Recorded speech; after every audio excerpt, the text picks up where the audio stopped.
Voilà, je termine avant qu'il fasse nuit par vous dire un mot sur le marathon. C'est-à-dire une fois que vous avez fini le vélo, vous arrivez à une aire de transition qui est climatisée. Alors ça, c'est absolument fantastique d'avoir une aire de transition climatisée. Je crois que dans les annales de l'Ironman, dans les annales des courses d'endurance, c'est assez rare, voire même unique en son genre. Parce que voilà, vous avez chaud, vous avez crevé de chaud à partir avec le vélo et vous rentrez là et c'est un bonheur. Très rapidement, vous sortez de l'aire de transition qui est climatisée et qui est, à mon avis, la seule aire de transition climatisée au monde sur Ironman. Il y a un avantage et un souci. L'avantage, c'est qu'il fait effectivement très frais et que c'est donc un plaisir que de rentrer dans cette aire de transition parce que dehors, c'est la fournaise, il fait très chaud, il fait très humide.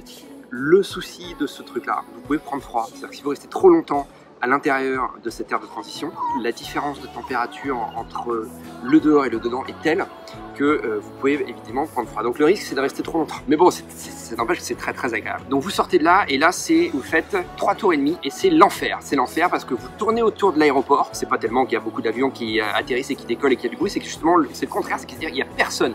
Il n'y a pas de spectateurs parce que c'est pas du tout accessible. C'est un endroit qui est absolument isolé, qui est éloigné, qui est pas très loin, mais qui est du coup à quelques kilomètres du centre-ville. En plus, quand vous avez mon niveau, vous n'êtes pas très loin de la nuit. Et comme il fait chaud de toute façon, voilà, en Malaisie, les gens ne sont pas forcément dehors, les gens sont plutôt dans la ville, attablés à un café et si possible sous la clim. Donc vous démarrez ce marathon et vous êtes dans cette partie là qui est très très longue, qui n'en finit pas, c'est des longues lignes droites. Imaginez un aéroport, hein, la longueur de la piste d'atterrissage et de décollage, c'est très très long.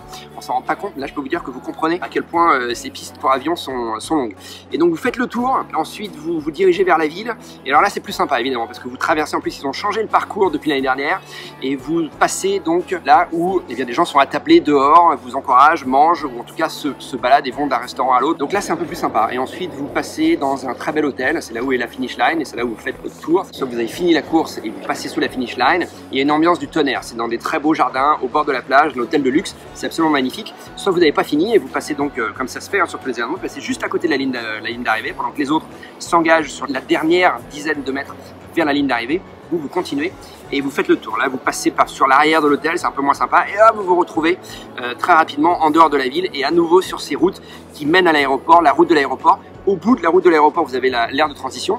Encore une fois, hein, c'est un endroit magique. Donc, il y a des avantages et des inconvénients sur ce marathon. L'avantage, c'est que vous avez 2 gros points de repère, l'hôtel de luxe et l'aire de transition, où vous savez, dans un cas comme dans l'autre, que ça va être un moment de soulagement dans le grand hôtel, parce qu'il y a beaucoup de gens qui vont vous encourager, les familles, les amis des participants, les vôtres aussi sans doute.